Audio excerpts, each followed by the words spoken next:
If you're in a company that is not embracing AI right now and their culture, they're like, we're not going to do this, it's too early, or we don't trust it. If I was a CSM, I'd be getting out of there. Welcome to Onboarding Therapy. In this episode, Sherelle and I are absolutely thrilled to be joined by Daphne Costa Lopes. We dive into how customer success teams can start thinking about leveraging AI, and then later in the episode, we get Daphne's tips for career development. I think you're going to love this conversation, so let's get into it. Well, welcome to Onboarding Therapy. Sherelle and I are really excited to welcome Daphne as a guest on the podcast today. Daphne, I would love if you want to get started with an intro and kind of your background. Yeah, it's such a pleasure to be here. I feel like indirectly, I'm like part of Arrows at this point. And that's how much I talk to all of you guys. So my name is Daphne. I am the Global Director for Strategic Accounts at HubSpot, taking care of our largest customers globally. Outside of HubSpot, I am a success nerd. So I have a customer success podcast, newsletter. I post daily on LinkedIn, sharing just what I learn about customer success, some of my thoughts. And I really, really love being part of a community. For me, that's a little bit of an act of service, as being able to, pass on the lessons that I've had over 12 years working in customer success. I've worked in product before that, and I've been in startups, scale ups, Fortune 500 companies. I've seen CS at basically every stage of the life cycle and the maturity curve. So I just enjoy talking about all things customer success, and you always find me in those channels sharing. Awesome. I was going to say, if you're on LinkedIn and you're in customer success, there's no way you don't know Daphne. All your posts are so great, so much great conversation happening and I think it's just really helpful for customer success managers to see a leader that is like caring about the weeds of customer success and like the day-to-day of customer success managers. So I think that's great. Cool. Okay. So one of the topics that I know you've been talking about a lot, Daphne, lately, and it's just kind of like generally a big topic in tech right now, is AI and how it factors into customer success. I think from my lens, it's honestly, customer success is the function that it's the least clear for me how it fits in. So I think it's really interesting to hear how you're seeing it, how you're seeing actual customer success teams use AI, and like, what is the value? How can CSMs actually leverage AI for their roles? Yeah, promise of AI in customer success is huge. Right. And I think a lot of people can conceptualize what a AI agent for customer success will look like. Somebody that's always with your customer, that can brainstorm and strategize with them, sometimes even do things for them in your product. I think all of those things are really cool, and they are hopefully in the near future of customer success. But the reality of the situation today is that there is a gap on what it can be versus what it actually is on the ground. Customer success teams are not seeing as much ROI back from AI as teams like support, for example. Support has, the use case is just so straightforward, and we're hearing more and more of how support teams are breaking linear growth of their headcount. They're being able to solve like 60, 70% of their tickets using AI. But in customer success, the problems that we have are much more complex, right? They are not a how-to or a simple troubleshoot. They are brainstorming. They are more complex situations where there is, a context that a customer will share that's unique to their organization. I think customer success also operates in the intersection of many systems, right? So it's like the product usage data is in one place, the engagements data is in another place, the support data is in another place.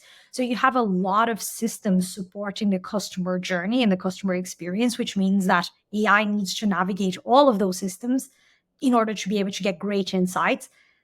We haven't even got to the place where those systems are integrated in most organizations, right? Never mind having a layer of AI that can leverage all of the insights that are there. So I think the gap between the opportunity and the possibility versus the reality of where we're in is pretty big. And I think it all starts with unifying the database. Until your data is all in the same place, your AI solutions will be point solutions. So for example, I think many customer success teams are using the Zoom AI tool, for example, to summarize calls, or the Gong AI tool. If you're using HubSpot as a CRM, It can do your relationship summary. So there is a lot of point use cases where AI is being helpful. But when you think about like the potential of AI enabling customer success managers to have better conversations with their customers that are richer in insights and richer in strategy. What should a customer be doing? What should they be thinking about? That stuff is what's still in the horizon. And personally, I have not seen anybody doing this really well yet. I've seen experiments that are very exciting. I've seen new businesses like agency come along and like have a transformative view and idea and vision for customer success. Businesses like Hook that does data AI insights for propensity of cancellation and growth, etc. So I've been seeing a lot of green shoots that indicate that we are moving in that direction. But I don't think anybody can say, oh, we are AI experts in customer success. Our team is AI powered and AI enabled. I think those are all dreams for now. It's so true in that the data is so important and the systems in which that lives in is so important. And I agree, no one's doing it super well. And what that tends to do, I think, is it causes a little bit of hesitancy too from CS teams and CS leaders to lean in further, because it kind of has this negative connotation of like, it's only for support or for scale or for managing impersonal conversations, when actually, if you really harness the power of what AI tools can do with, to your point, the proper data and the proper systems, it can make our life so much easier. Like, I don't want to be doing some of these manual bits in my day job every day. And I don't want to go look at 10 pages of notes and 20 records in HubSpot to see what happened on that last call. Just like feed that to me as I'm going into my call somehow. So I think there's both a little resistance to lean into it, which then probably devalues the bigger picture of the whole space of AI and CS. And I strongly believe that's the wrong mentality and wrong approach to it, because it can actually make our lives very much more streamlined. Like, who wouldn't want more time to focus on the strategic conversations and the renewals? I don't want to be doing all that how-to stuff all day long in my day-to-day. So I say that too, but then also in my actual day-to-day, I find struggles in how do I use this? How do I leverage this? You press the magic button and it's not as magical as you expected. And now you're kind of turned off from this whole idea. How do you think that gets broken down? Like, how do we get through those barriers? I think the way to get into it is to have low expectations, right? Have low expectations and understand that AI is going to get better over time by learning how you work with it, right? So you will train that AI model to get better by confirming that those are good answers, by having better data to train the model. So you have to kind of see it as, like, think about AI as your CS intern in your company. It's somebody that doesn't really know what they're doing. They have potential, but you're going to have to guide it. You're going to have to invest in it in order to get something out of it. And I have the same experience, Cheryl, than you, of like putting something in front of the team where it's like, here's like an AI tool. Let's go leverage it. Let's figure out how we can make use of this.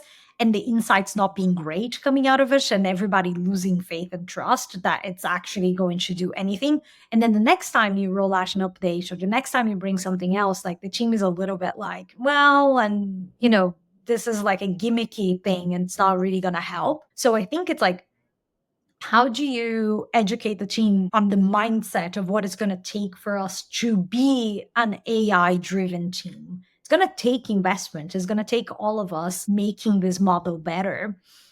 And I think that the thing for leaders as well is having patience with that investment. Because as I said, it is an intern initially. And if you're investing in data scientists, if you're investing in tools, and you want to see the outcomes pretty quickly, this is probably not going to be a place where you're going to see the ROI in 3 months.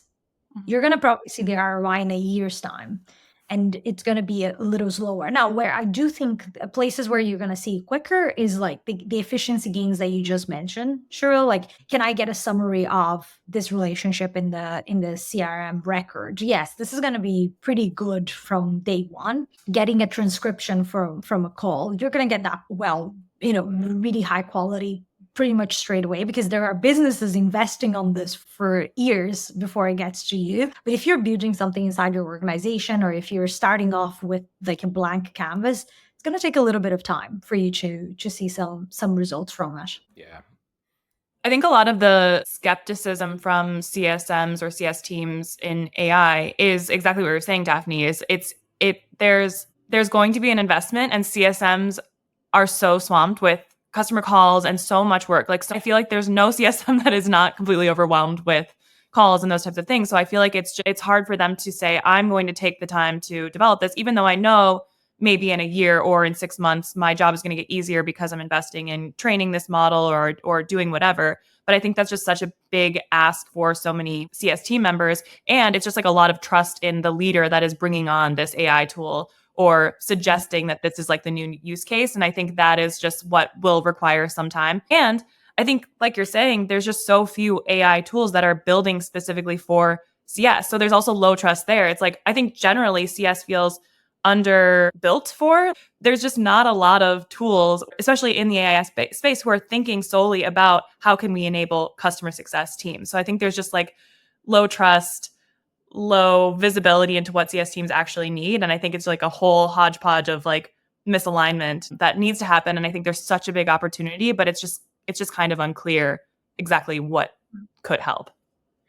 Yeah, and I think some teams will have to sit back and think about what are some infrastructural investments that they need to make before they bring AI into their organization. So for the integrations piece, I think it's a very clear one. I looked at a study recently that showed that the customer success tech stack is 14 tools. Not obviously every organization will have 14 tools, but over 50% of the organizations have 14 tools. If you don't have that tech stack well integrated, your first foray into AI should probably not be building a insights bot, for example. You should be really thinking about, where do we store this data? Do we have a data warehouse? Is it in a format that's going to be readable by AI? What does that look like? Because unless we have that piece, the insights are never going to be good, right? Because the insights of a siloed system are missing 90% of the picture. And I think that's the reality for like product usage information.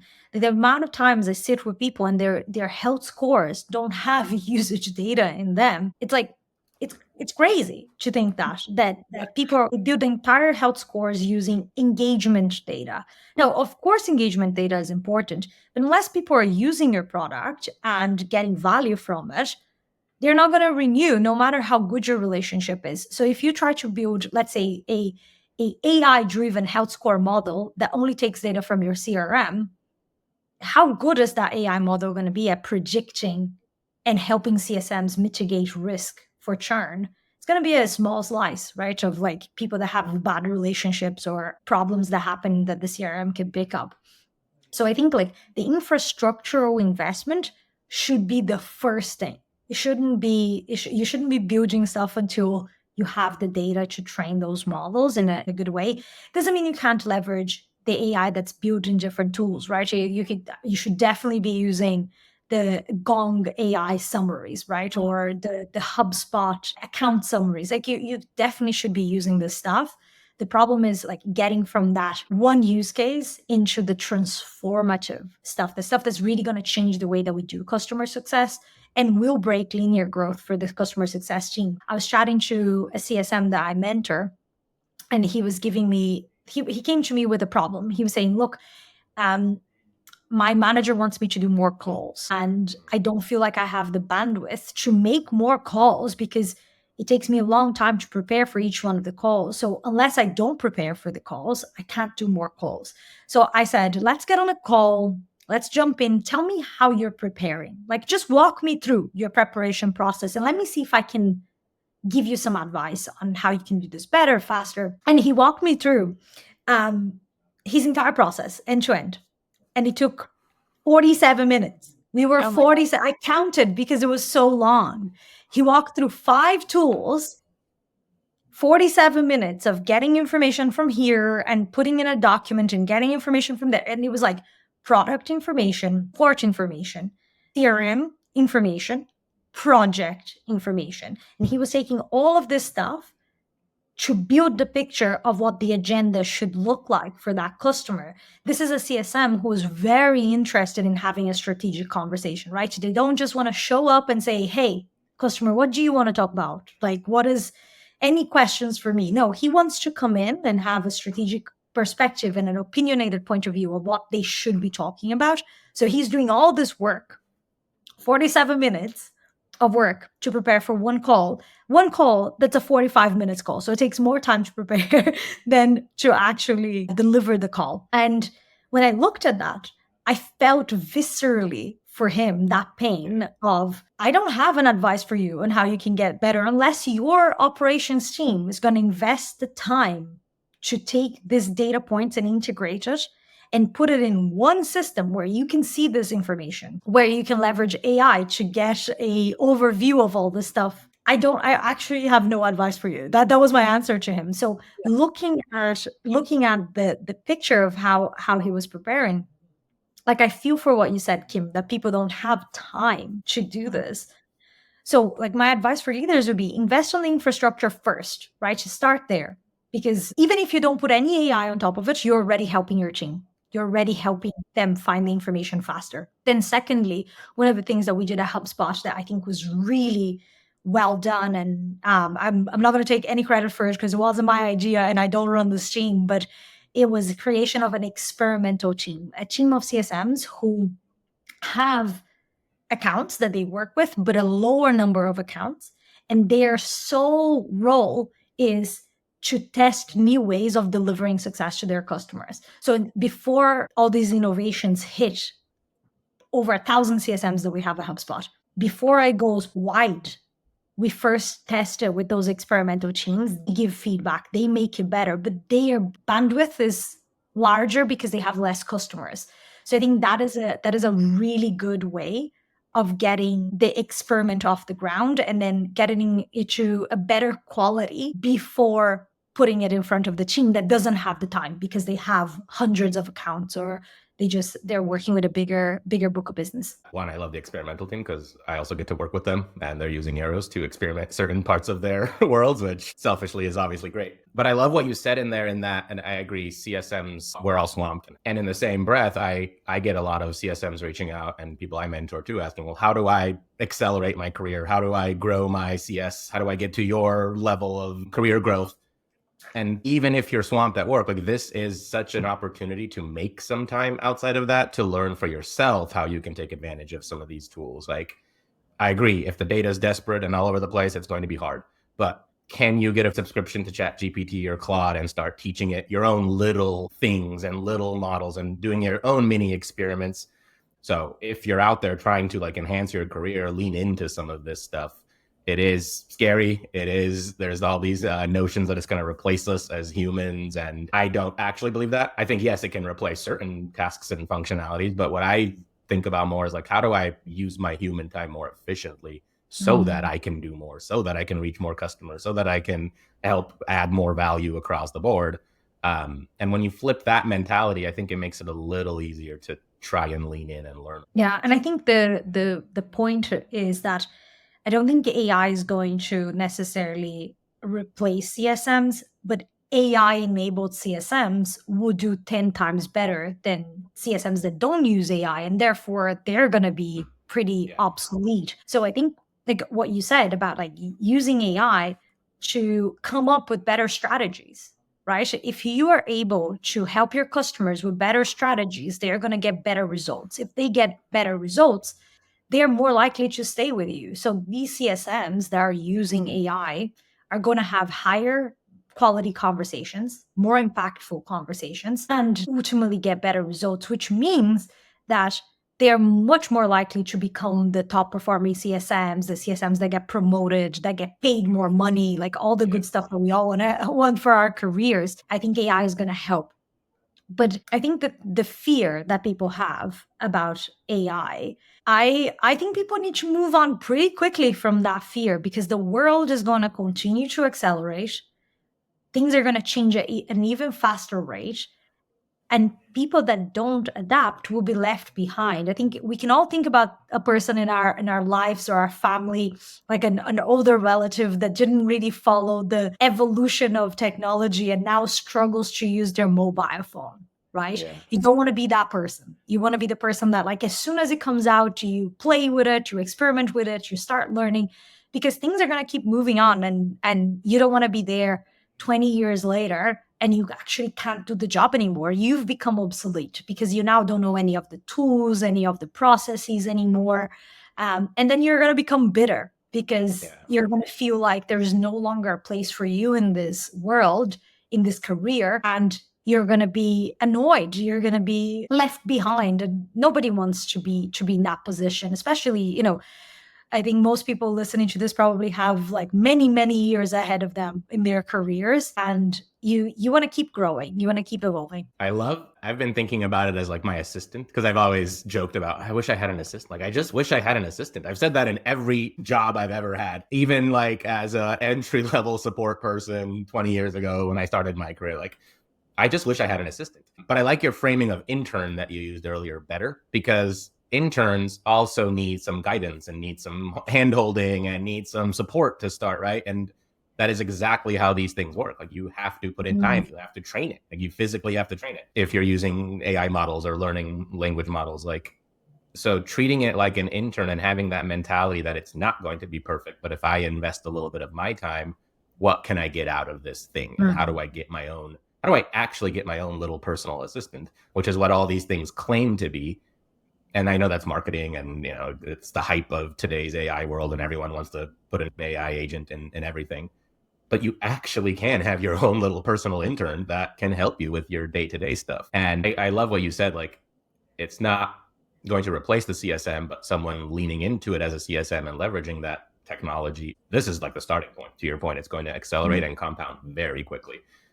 You're going to get left so far behind and so quickly far behind, and then you're going to feel devalued, and then in turn your actual performance is going to suffer. So if you thought it was hard to climb the ladder in CS today, it's going to be 10 times harder when your teammates around you are actually leaning into some of these technologies while you're sitting there resisting it, or potentially not understanding it is harsh because it's a big thing and most of us don't really understand it, but at least not trying to understand parts of it and trying to understand where it can help you in your day job versus the resistance that at least I tend to see from CS people around AI.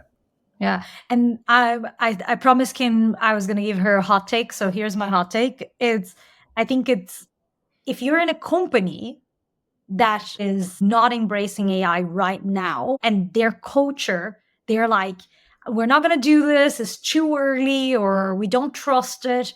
Like, if I was a CSM, I'd be getting out of there, because that company, unless they change their tune very quickly and they start experimenting and they start thinking about how their business and their products can get better because of AI, they're going to be left behind. And then you're going to be stuck in a place that was left behind.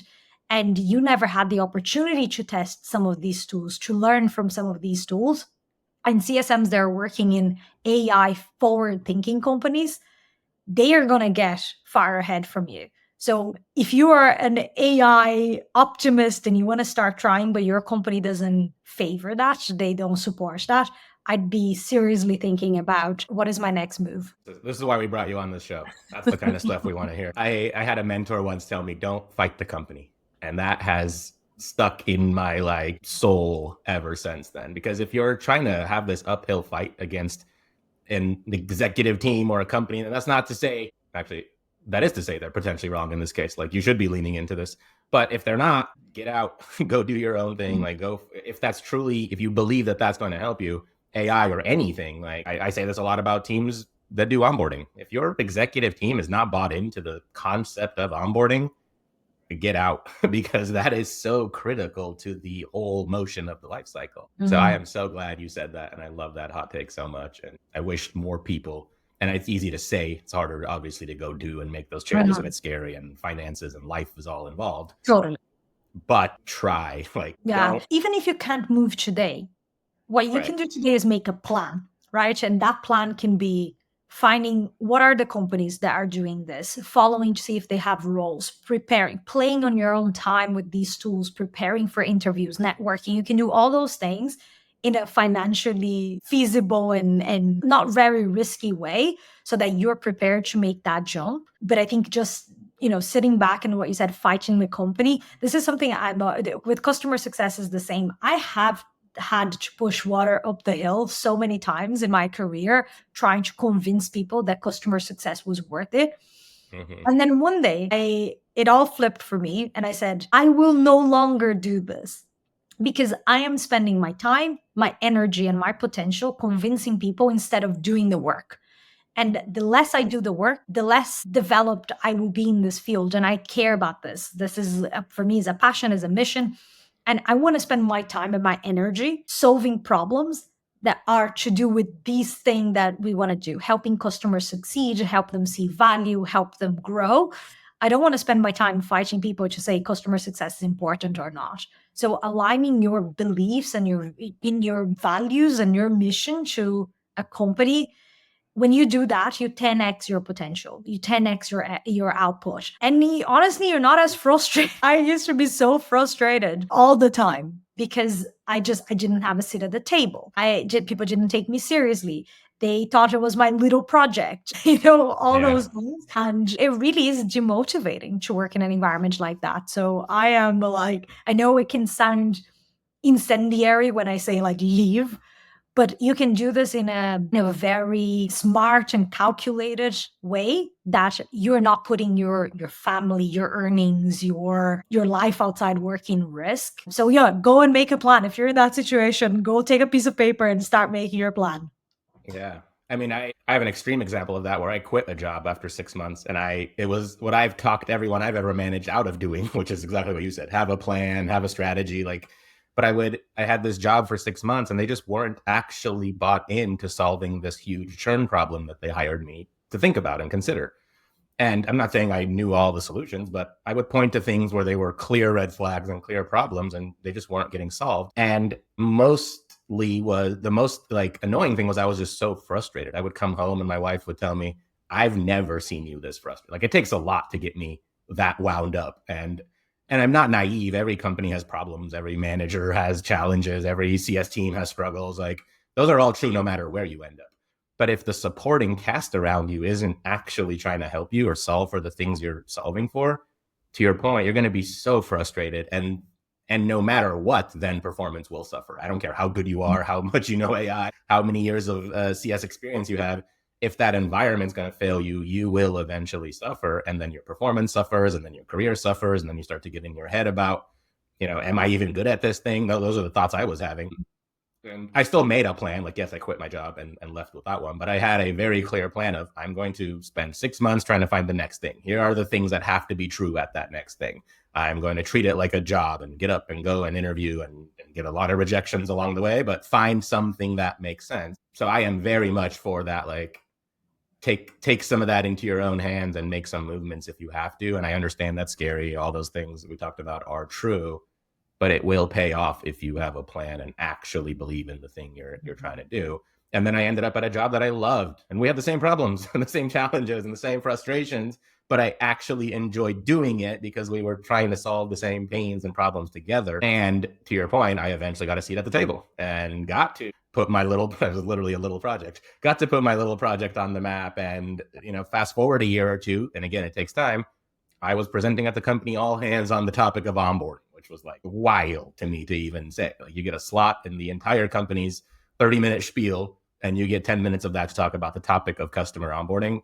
That's pretty crazy and pretty awesome. So it is scary, but if you really are navigating your career and looking for the type of advice, some of those hard decisions have to be made. And I'm sure you get a lot of this, Daphne, just with your career trajectory and profile online. Everyone looks at that and says, well, I want to be the global director of CS at a huge customer focused company, but they don't see all the little paths you took to get there and all the rejections and all the no's and all the projects you had to give up on. Right. And that was you physically navigating your career and making choices to end up where you are. Yeah. Which I just love. I love that story. I love the approach to it. I think people don't see what they don't see in careers is what you said. It's like all of the pain behind the timeline. The timeline always looks perfect, right? Because Right. everything makes sense in hindsight. So it's like, oh yeah, of course she went from this role to that role and to that next thing and jumped to that other company. Like that all makes sense. But Yeah. it's now that I've figured it out, it makes sense. And now I can explain the trajectory. But when I was in the middle of it, not a lot made sense. And I think that's why you have to have very clear values and you have to have a very clear picture of where you want to be. I don't mean like where are you going to be in 5 years? That's not what I mean. I just mean where do you want to be right now? Right? Like Mm. get in touch with what are the problems that you're enjoying to solve right now. They're hard problems. They might be, like you said, real things that are hairy and problematic in every company, but like what is the environment where you want to solve those problems? What are the people that you need around you to solve those problems? Like find out that answer, and it can be very much focused on the present. It doesn't need to be Yeah. focused on the next role, the next 5 years. It can be completely focused on what do I want to do right now, and doing this right now and doing it really well will open the door to the next thing, because in 2 years time when you've solved those problems, then there'll be new problems and you can Yeah. ask yourself the same question: is this a problem I'm passionate about? Am I in the right place where other people care about this problem that I care about? Do I have the right resources? You're never going to have infinite resources, but do you even have the buy-in to get enough resources to make a dent in that Yeah. problem? You can ask yourself all those questions as you go. I think I have like a big, hairy, audacious goal for my career, and I've always had that. But I managed hundreds of people, and I think the more normal thing is not to know exactly where you want to get to. And I think people that feel that way sometimes feel like wish I knew, right? I wish I knew since I was 5 that I wanted to be a doctor or a vet, but like the majority of people don't feel that way. And it's so fine. It's honestly so fine and so normal. And focusing on the present, I know it sounds very, modern and Yeah.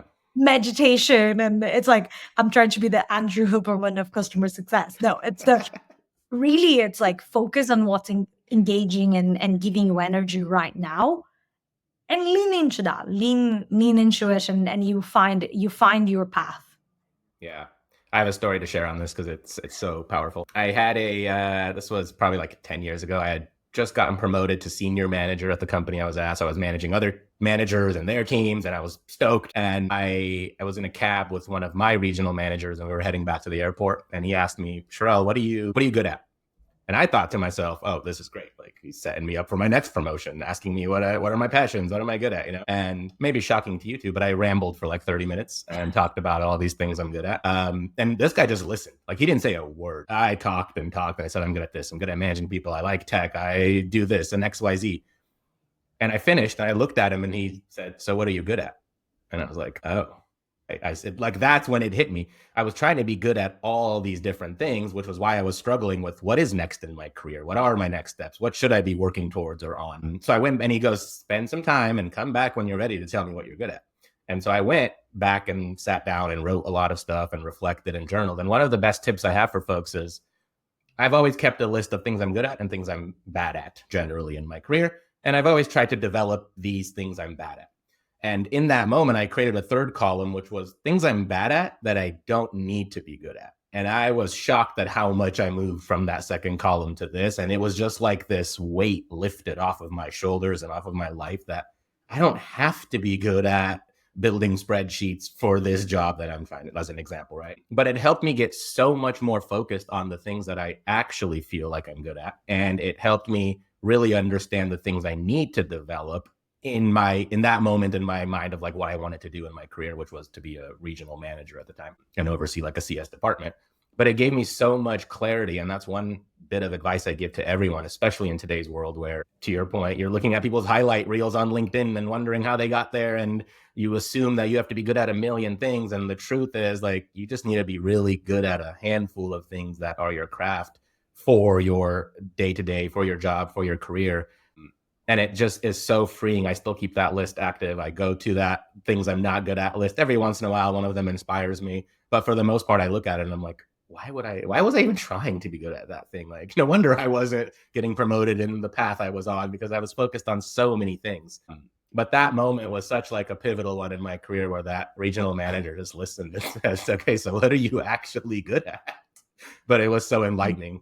So take some time for yourselves as CSMs, especially as the year winds down. Like, ask yourself and go to your career conversations with some of that knowledge. Like, this is what I'm trying to do. This is what I'm doing today. Don't worry about the 5 years from now. Like you said, what do you want to do today, and build on that, and then lean into resources and tools and podcasts. Like, I listen to your podcast and follow your newsletter, and it's great because 10 years into CS, I'm still getting nuggets of advice and things that I can go learn. So never think you know it all, because you don't. The world is evolving around you quickly. So the more you can learn, and if you look at someone like Daphne online and say, I want to follow her career, then go learn from her. What are the things she's doing? What are the things she's talking about? What are the topics she's leaning into? So actually follow the path, not always the like highlight reel, is some advice I have for CSMs. Yeah, I love that. My previous boss, he had a very similar, I had a very similar aha moment with him. And he had the analogy that he used was, think about yourself as a boat. So if you're a boat, which one of the holes that you have are above water and which ones are below water? Oh, so the ones that are above water, don't worry about them. These are the things that you're not good at, but they make no difference in your ability to achieve the things that you want to. There are things that you can lean on other people, etc. But then there are the holes that are underwater, which if you don't fix them, you're going to sink, right? So especially if you have a few of them. So if you want to be a manager and you're not good at cross-functional relationships, that is going to sink you, because you can't get anything done if you're not good at that thing. So I think that this analogy is basically the two columns that you talked about, right? It's like the stuff that I'm not good at, but that I'm so willing and ready to work on. And what is the stuff that I'm not good at that I'm never going to work on, because it just doesn't make any sense for me to do that. So I had the same aha moment with one of my managers, and it's a really powerful one. And now with my teams, one of the things is, it's so easy for people to know what they're not good at. Most people are very self-critical, and they will say, I'm not very good at spreadsheets. I'm not very good at this thing. I'm not.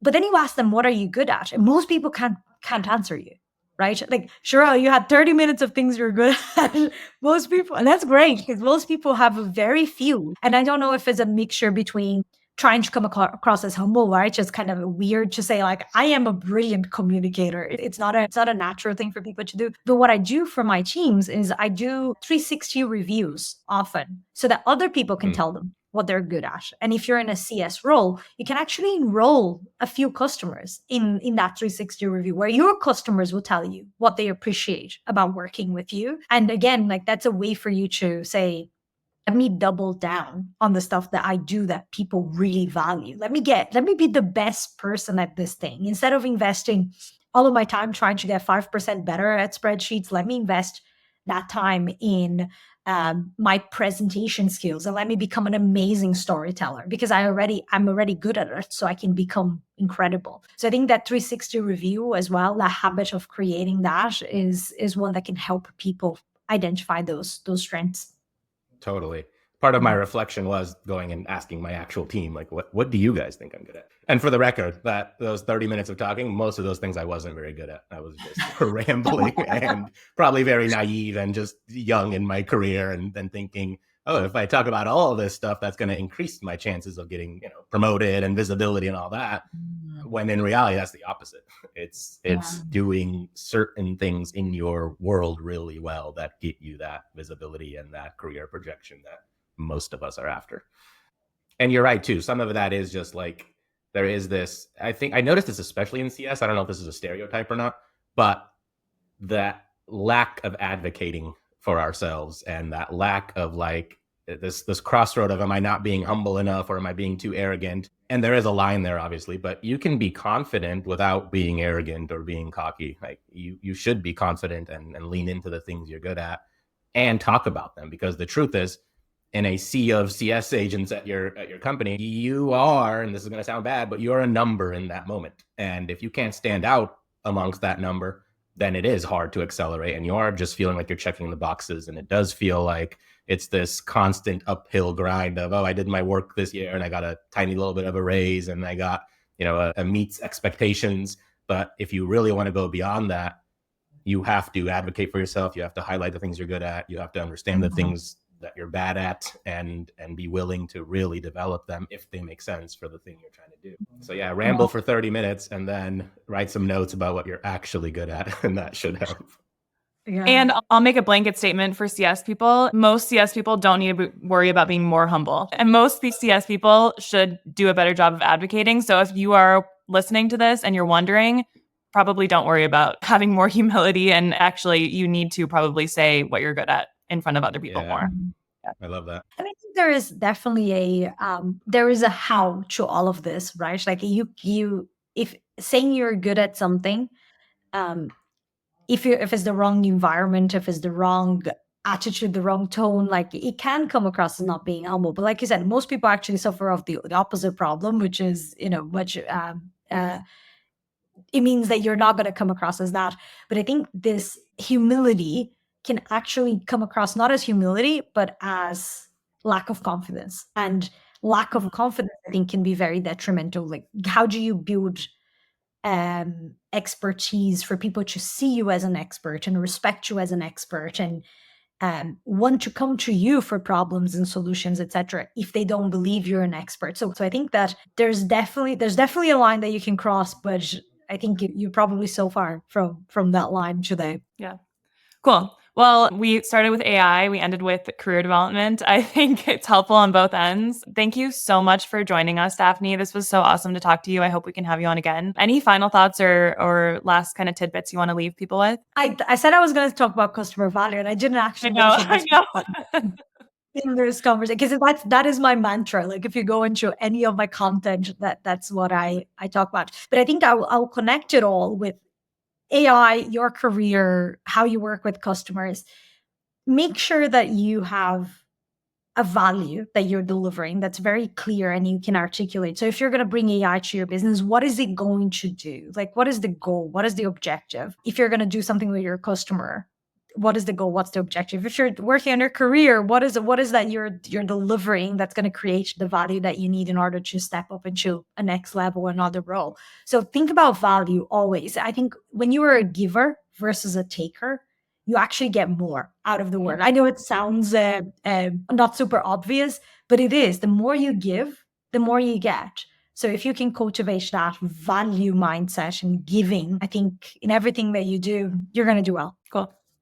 Love Thank that. you. Thanks for joining us, and everyone follow her newsletter. It's really good. And if you're actually trying to develop your career in CS, or if you're a leader trying to better understand CS, Daphne has just so much knowledge and so many tangible points in the newsletter where you read it and don't feel like you just got bombarded with marketing, but it actually is valuable and information that you can use to better your career and your companies.